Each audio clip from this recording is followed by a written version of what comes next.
A remuneração do estágio e a cessão do auxílio transporte são compulsórias, exceto nos casos de estágios obrigatórios.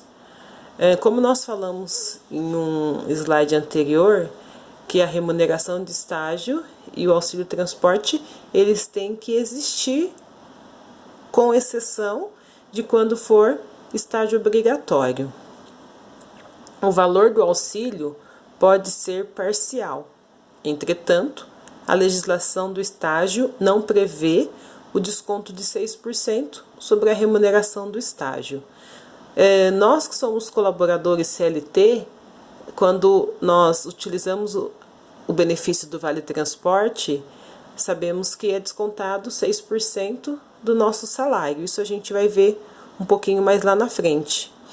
E na área de estágio, na parte de estágio, fala que a legislação não prevê esse desconto de 6% sobre a remuneração do estagiário.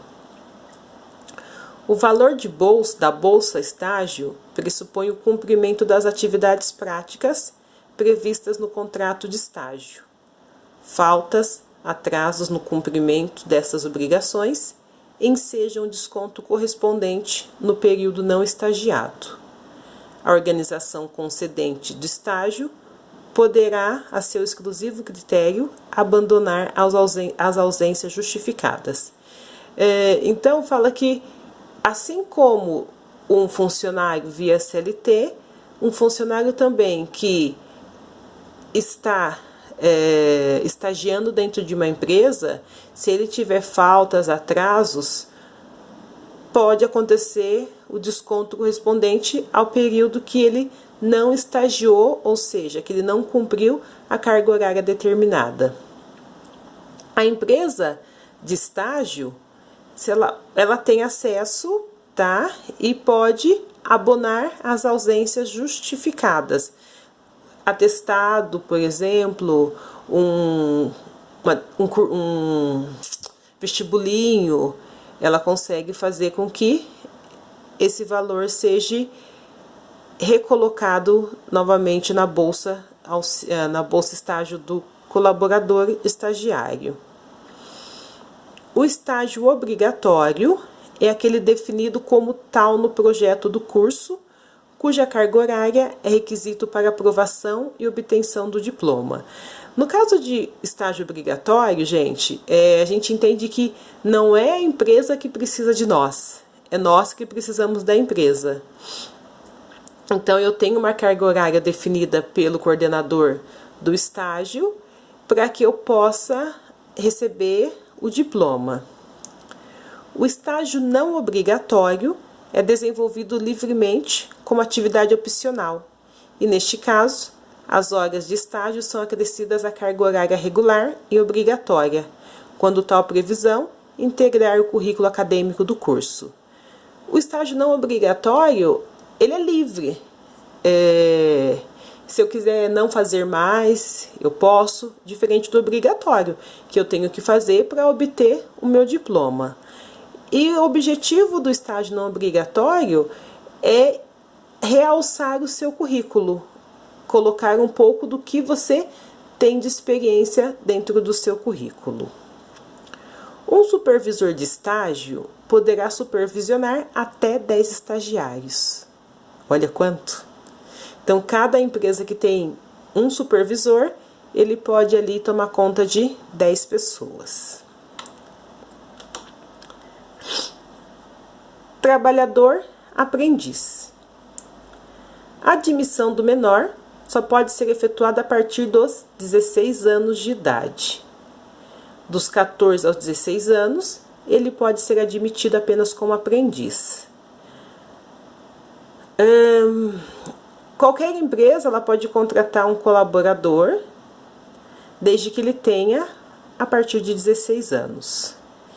Entre 14 a 15 anos e 11 meses, ele tem que ser admitido apenas como aprendiz. Quem é o aprendiz? Deixa eu arrumar aqui para ficar bonitinho e a gente não se perder.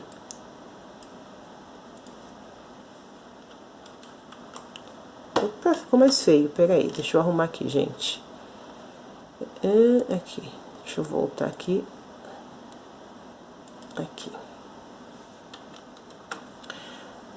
Considera-se como aprendiz o trabalhador maior de 14 anos e menor de 24 anos, que exerce atividades em cursos profissionalizantes na empresa com o intuito de obter uma qualificação profissional.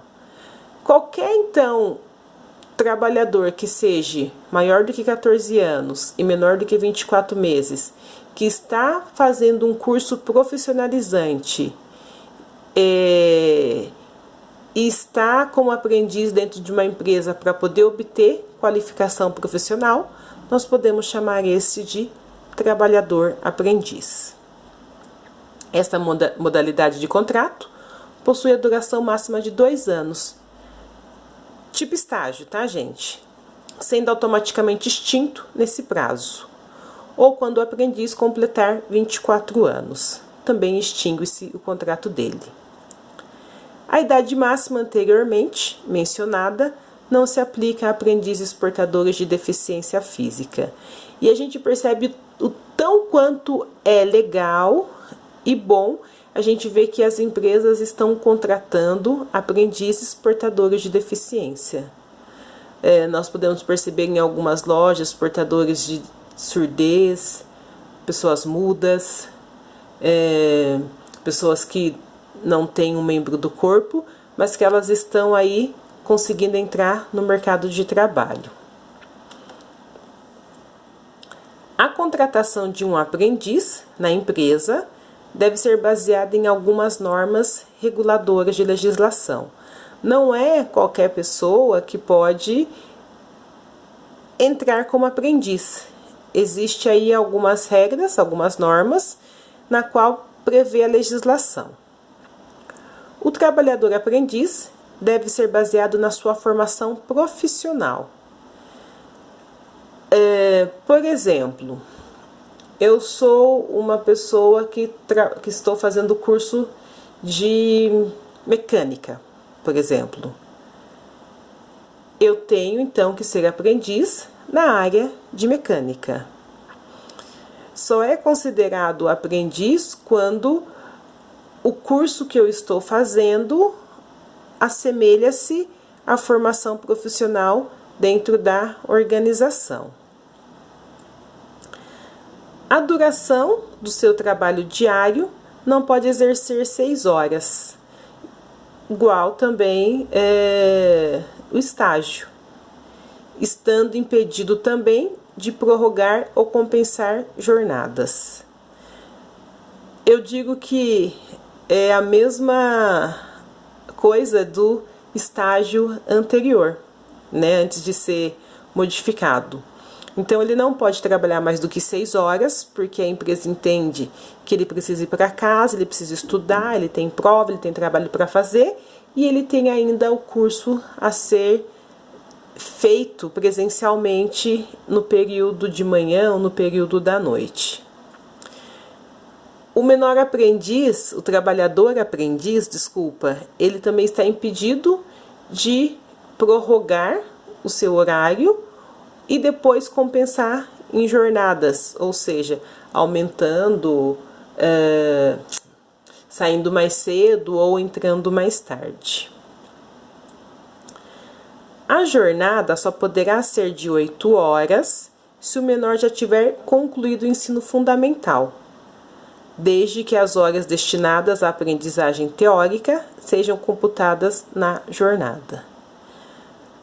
Uma exceção, então, se o meu trabalhador aprendiz já está no ensino médio ou de repente já está numa faculdade, aí sim eu posso então ter uma carga horária de 8 horas.